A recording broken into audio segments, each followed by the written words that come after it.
This is Passengers United.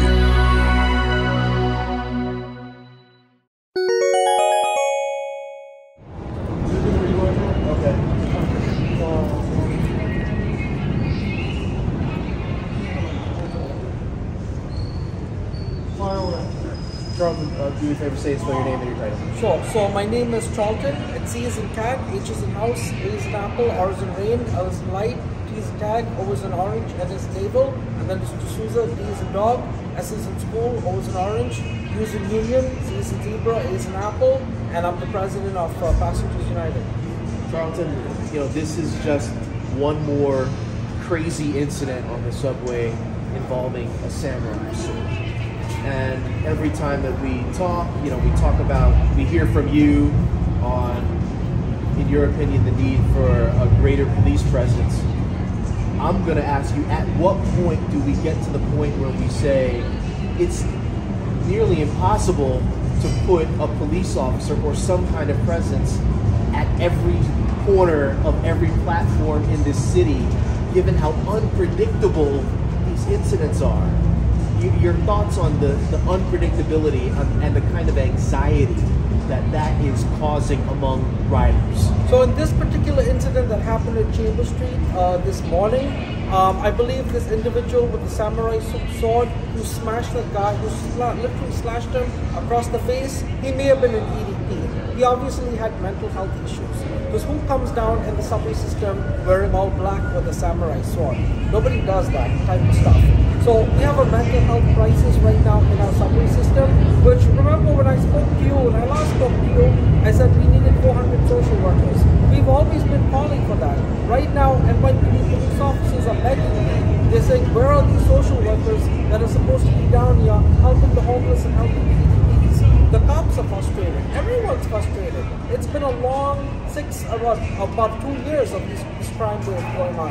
And this is the breaking point. People have just had enough. They've just had enough. And I beg our elected officials, please get those social workers down here. But in terms of the police, the problem with the police is they've become reactive, not proactive. Now don't get me wrong, our state elected officials set up the police for failure because of all these new laws. So the cops are saying, you know what, to hell with it. I'm getting a paycheck.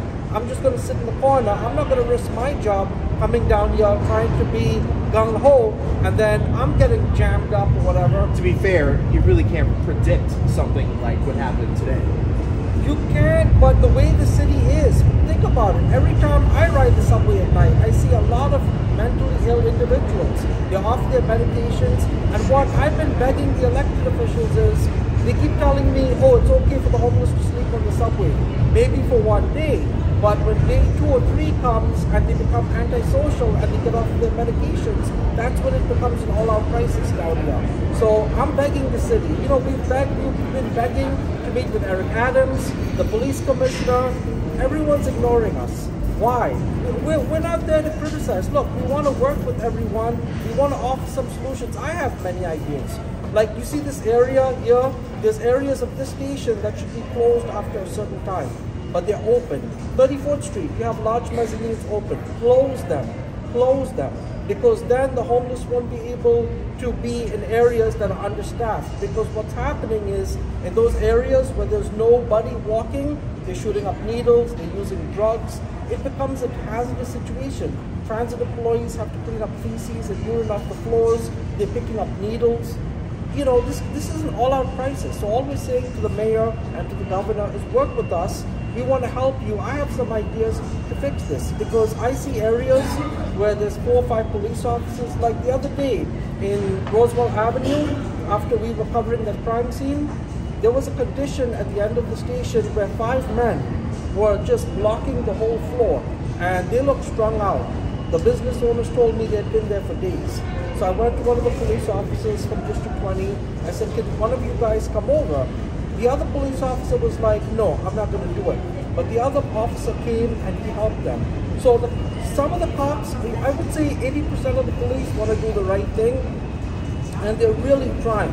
You have some really good police officers who are met, they're trying to make a difference, but at the same time it's staffing levels, which is not being talked about. So one of the things me and you have gone back and forth on is every time at a crime scene I talk to you, I keep saying we need more police, more police. So one of the things I want to clarify to your viewers is the reason why I'm saying that the problem is staffing levels.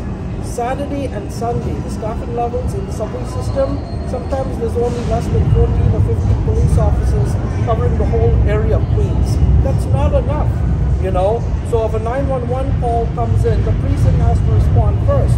But a lot of times you cannot do proactive policing when you're understaffed with 15 or less than 15, you know? And I'm sure the NYPD, DCPI will say, oh, this is not true, listen, we're talking to police officers on the ground. This is what they're telling us. So, you know, one thing I would say, community is coming together. You know, we're all making a difference. So, yeah. I did want to say one thing. We're going to be releasing an emergency statement declaring a state of emergency this evening. And we're really going to wrap it up. We're calling for transit workers to have a safety stand down. So what does that mean, a state of emergency?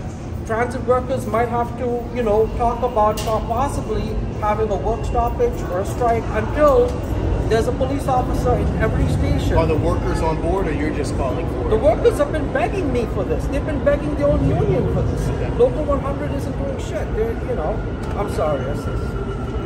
You know me. I tell them. You're off the air. He's a good reporter. Oh, yeah. He's on the ball, right? Good job, man. Thank you. All right. Thanks for watching. To stay up to date with Passengers United, please subscribe and follow us on social media.